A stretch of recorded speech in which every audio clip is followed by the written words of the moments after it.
Alright, hi guys.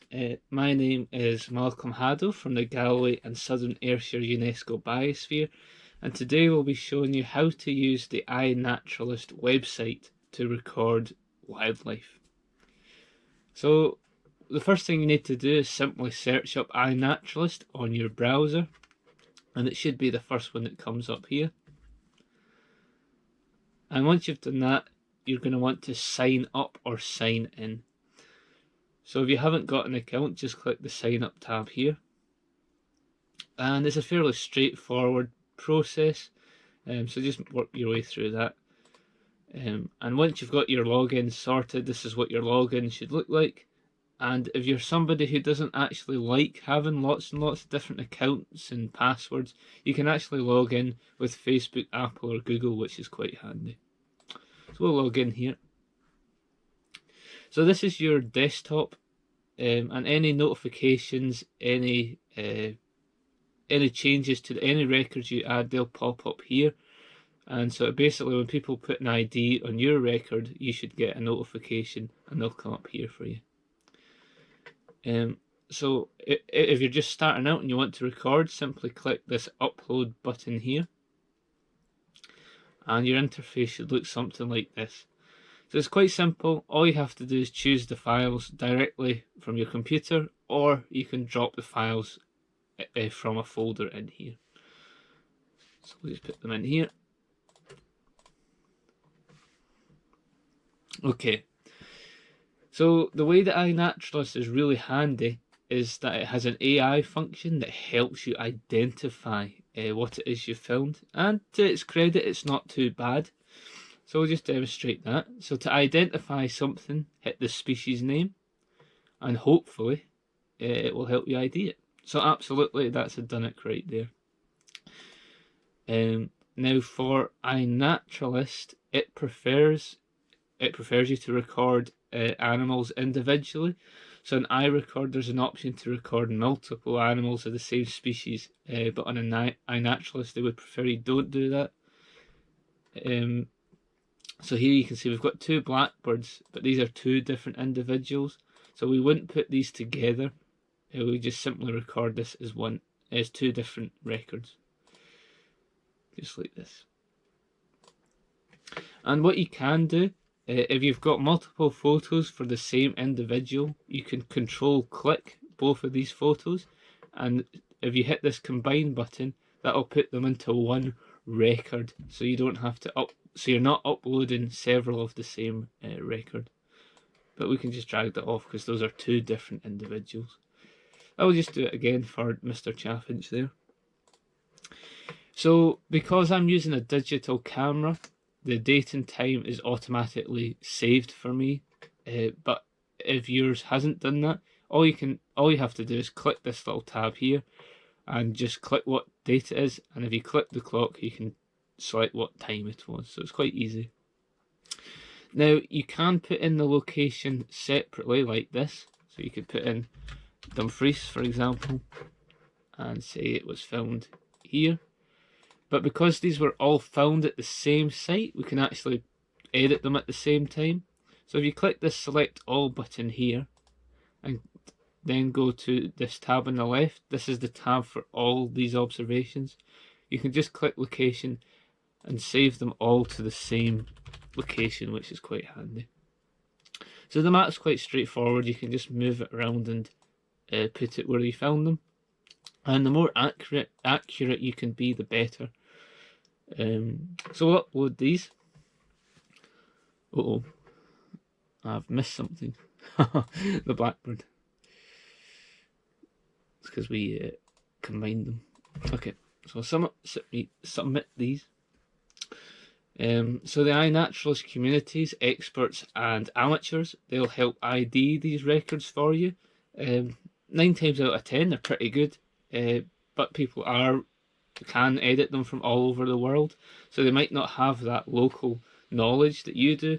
So just use your own discretion when they are IDing your records, because there's no saying that they're absolutely correct. Okay. So to improve this record, we'll click this blackbird here. So this is what the record looks like to the general public. So you've got your evidence here and your photo or your audio. You can also upload audio, and the map where it was found. So down here we've got annotations. Annotations are really helpful for people who verify records because it can help them filter through them. So for alive or dead, we're going to say that this blackbird's alive because clearly she is. And in this evidence of presence section, if you come across a carcass of an animal or some bones or some scat or some footprints, you can actually put the annotations in there. And there's a special set of verifiers who identify those kind of things. So it can be quite helpful. But in this case, we have the actual organism. Life stage, this is an adult. If you have insects and stuff like that, you also have things like pupae and larvae, but this is an adult. And the sex, this is a female. And now this is really the best that you can do for this record. And as I say, hopefully other individuals will come and verify this. And once it's verified, it will go to iRecord and by extension other recording streams. So that data is helping with conservation and our local understanding and stuff like that. So we'll go back to the dashboard interface. So you'll notice we have a number of tabs up here, and these have different functions. So our profile, you can put a word or two about yourself if you like. You don't have to, but what is quite good at doing is just giving you a quick rundown of how many observations you have, how many species you've done, and how many identifications you've done, which is quite handy. Now if you hit the observations tab, you can then actually just look at what it is you've recorded. So there's 3 different layouts. We have a list layout like this, a grid system which I quite like because it's quite visual. It gives you a quite nice and easy way to look through your records. And there's also a map system, so you can see where your records are, and you can click the little orange boxes to see what you recorded there. And for me, it was a hoverfly at this location. Okay.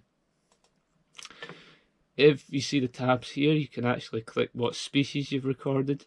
So here you can see the thing I've recorded the most of, as it turns out, is feral goats. But you can just have a look through, see what it is you've recorded in terms of species. Yeah, don't need to bother about that really. Alright, so that's your observations. There's also an edit observations function, and this is really designed to make it easier for you to edit a record. So if we go back to Mrs. Blackbird and we go to an edit function, we can more accurately change where she was found in the map, change the notes. But you don't really need to use this function, but it is an option there for you. We have a calendar function here. What this will do, year on year, it will save your records and what day you took them on. And what you can then do is click that date and look at what it is that you recorded on that date, which is quite nice. The IDs tab here, so if you want to go that further step, you can actually help other people verify their records, give them advice and guidance. And anything you help ID will come up in this tab here. Lists, if you want to make your own lists from records or species, you can do that here. You can have what you want to see in your life list and stuff like that. I don't use the journal function, so I'll just skip that. Now this favourite tab can be quite handy, so what you can do is save other people's records effectively. So for example, for our recording project I'm doing, we're looking at nurse hounds, so I thought this photo was quite nice.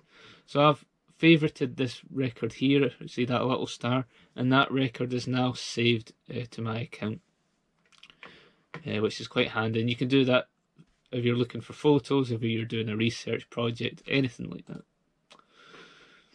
And finally we have this projects, so you can collate your own projects or you can join existing projects.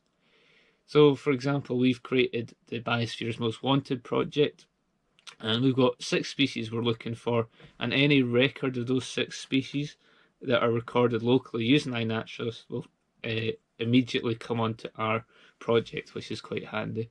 and you can join projects just like this by clicking where this members tab is. It'll say join project. And that's really it, guys. So if you've got any questions at all, or if anything hasn't been clear, just let me know at info@gsabiosphere.org.uk. All right, thank you.